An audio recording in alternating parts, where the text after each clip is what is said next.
ಕಾಣುವ ಕುರ್ಚಿಗೆ ಹಂಬಲಿಸಿದೆ ಮನ, ಕೂರಬಲ್ಲೆನೆ ಒಂದು ದಿನ. ಸಿಎಂ ಕುರ್ಚಿ ಮೇಲೇನಾ? ಮೊನ್ನೆ ಸದನದಲ್ಲಿ ಡಿಕೆಶಿ ಕಾಲೆಳೆದಿದ್ದು ಸುನಿಲ್ ಕುಮಾರ್. ಈ ಬೆನ್ನಲ್ಲೇ ಡೆಲ್ಲಿಗೆ ಹಾರಿದ್ದ ಕನಕಾಧಿಪತಿ ಲಂಚ್ ನೆಪದಲ್ಲಿ ರಾಹುಲ್ ಭೇಟಿಯಾಗಿದ್ದಾರೆ. ಆದ್ರೆ ಬಯಸಿದ್ದ ಮೀಟಿಂಗ್ ನಿರಾಸೆಗೆ ತಳ್ಳಿದೆ. 10 ದಿನ ವೇಟ್ ಮಾಡಬೇಕಿದೆ.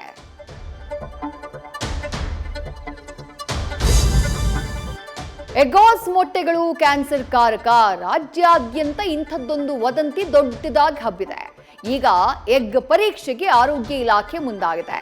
ಜಿಬಿಬಿಎ ವ್ಯಾಪ್ತಿಯ 50 ಕಡೆ ಮೊಟ್ಟೆಗಳನ್ನ ಸಂಗ್ರಹಿಸಿ ಲ್ಯಾಬ್ಗೆ ಕಳುಹಿಸಿದೆ. ಆದ್ರೆ ವದಂತಿಗಳ ಬಗ್ಗೆ ಆತಂಕ ಬೇಡ ಅಂತ ಹೇಳಿ ದಿನೇಶ್ ಗುಂಡೂರಾವ್ ಧೈರ್ಯ ಹೇಳಿದ್ದಾರೆ.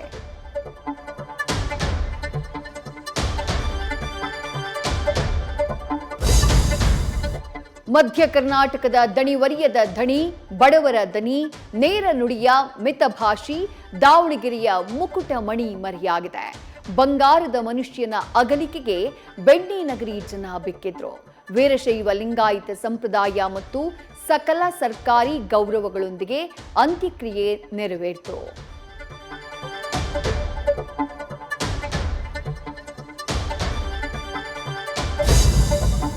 ರಾಜ್ಯದಲ್ಲಿ ಮೈ ಕೊರೆಯುವ ಚಳಿಗೆ ಜನಜೀವನ ತತ್ತರಿಸಿದೆ.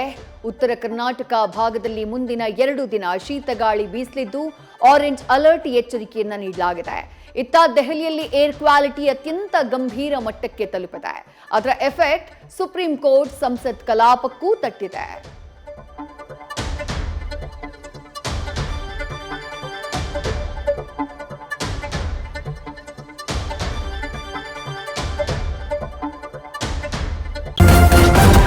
ನ್ಯೂಸ್ ಫಸ್ಟ್ ನಿರ್ಭೀತಿಯಿಂದ ನಿಮ್ಮ ಪರವಾಗಿ.